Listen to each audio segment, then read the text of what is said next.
प्रशासनिक उदासीनता और ठिकादार मनमुखी काम जो पीपा पानी हंतसंत ग्रामवासी एभली घटना देखा मिली कलाहांडी जिला नर्ला ब्लॉक अंतर्गत शेरकड़ पंचायत उफेर गाँव में गाँव 1000 रु ऊर्ध्व लोक बसवास करुवा बेले मात्र 2टी नलकूप थिबारु लोके पानीय जल बहुत असुविधा भोगुथिले। से तत्कालीन सरकार 2 वर्ष तले वसुधा योजना माध्यम टांकी निर्माण करी गाँ लोकंकु पीवा पानी जोगाई आसुथिले। हेले पूर्वरु निम्नमानर काम होइथिबा जोगु मझिरे मझिरे माटी तले पोता जाइथिबा पाइप फाटी जिबा फलरे गाँ लोकंकु पानीय जल पहुँची पारु नथिला। से उक्त पाइप लाइन को मरामती पे जगदीश प्रधान नामक नवरंगपुर एक ठिकादार उक्त कामर टेंडर नहीं काम आरंभ करी पाखापाखि वर्षे बीती जाइथिले मध्य ठिकादार को मनमुखी कार्य जो आज जाए काम संपूर्ण होई नथिबारु पीवा पानी पाई नाही नथिबा असुविधा भोगुथिबा अभियोग करिसेंती ग्रामवासी। एही पानीय जल समस्या को नहीं गाँव सरपंचों ब्लॉक प्रशासन पर्यंत समस्त लिखित भाव में जणाइथिले मध्य आज जाए उक्त समस्यार समाधान हो पारि नथिबारु आज पंप हाउस रे ताला पकाइछंती ग्रामवासी। सेबड़े सरपंचों को पचारिबारु आम अधीन रे किछि भी नाही ब्लॉक प्रशासन और जिला प्रशासन हाथ में सबू अच्छी बोली प्रतिक्रिया रखिछंती। एथिप्रति दृष्टि दे उक्त गाँव पानीय जलर समस्या दूर करने को गणमाध्यम जरिया निवेदन करिछंती ग्रामवासी। नर्लारू जगतराम साहू सहित दीपक ठाकुर का रिपोर्ट मसीहा न्यूज सर्विस। गाँव उफेरे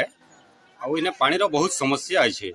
पानी दीर्घ दिन है 10 मास से पाइपलाइन आरंभ कर दी सब इना सिना कर पाइपलाइन क्लीयर नहीं करवार जहाँफल कि मैंने नदी पानी आनुचन गोटे केवल नलकूआ चलुचे हाराहारी 400 लोग डिपेंड करुचन गोटे पानी रे गोटे नलकूआ 400 लोग डिपेंड कला बेले जाइए घंटे 1.5 घंटा जगिकी पानी आनुचन जहाँफल कि बहुत समस्या होचे। तो इथिर केन्ता करी काम जल्दी से कंप्लीट करी आमके पानी देले आम समस्याटा दूर हवा से आम अभियोग है बहुत थर अभियोग भी करूँ बर्तमान आज जाइए माइजी पिले आ माँ बहन के जाइए लोक जाइए ताला भी बंद करिछन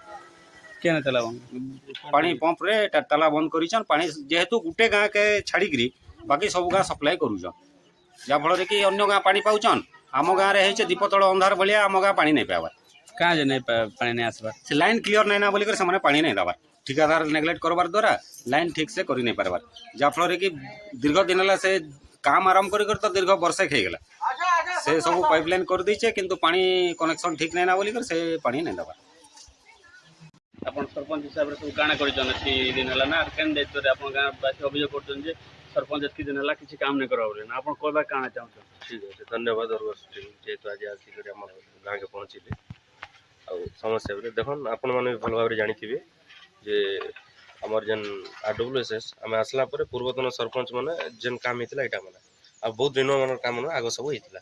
किंतु एम आसला आम नलकुआ पार्ट्स लगे भी गोटे नट भी लगाऊँ बोले भी धर चेन भी छिड़ी जावा आम हाथ नहीं ना जेनटा कि ब्लॉक प्रशासन आम जिला प्रशासन मिलित उद्यम से आसिक काम कर जेहेतु ब्लॉक के 2टा गाड़ी गोटे नलकुआ खराब हो गला भी आम सजे पार्बा आम पाखे दम नहीं ना तो आम तो किसी नहीं करूँ तापर यहाँ देखन जिला प्रशासन आसिक आम टेंडर है काम चली जेनटा जहाँफल काम रे बहुत पानी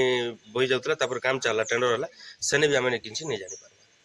जेनटा फोन करें RWSS जी फोन कले से कहते नहीं काम होचे से ठिकादार एंता होचे सेंता करते आपण मैंने बेटर हवा मतामत नहीं गले भल। तो अबे अपन प्रशासन के अपन अभियोग करथिले कि हम प्रशासन के बारंबार जन तो काना अपन से मैंने बोलछन नहीं से ठिकादार ऊपर से मैंने तांके खाली देखौछन सेटा अपन टिके तांको बुझी देते बोले भल था असुविधा बर्तमान आम उफेर सरगढ़ पंचायत उफेर बहुत असुविधा अच्छी मुख्य असुविधा हूँ आमके जल जेनटा कि पानी दरकार लोक नीति जेनटा कि 24 घंटा पानी नहीं है लोक बंची नहीं पार जेनटा कि आज के वर्षे है पानी पाइपटा उठाई दीचन तो एवं पर्यंत से काम नहीं करवार तो जहाँफल लोक एवं जेन आमर 500 परिवार बहुत असुविधा होचन जेनटा कि नदी नाल रू पानी आनी कर लोक खाऊन। तो सेकेंड होचे आम रास्ता बर्तमान एवं भी आम गाँव के एम्बुलेंस नहीं आसी पारे 2टा रास्ता कटि जाइए तो रास्ता लगे भी आम सरपंच के प्राय थर अभियोग करछुँ पानी लगे भी अभियोग करछुँ कले भी आम किसी सक्सेस नहीं पार्टी आम कथा किए नहीं शुणवा तो से लगी रास्ता गुटे आ पानी सुविधा जिते शीघ्र हेले लोक से सुविधा पाई पारे बोलिक मीडिया माध्यम सरकार के जनाऊँ।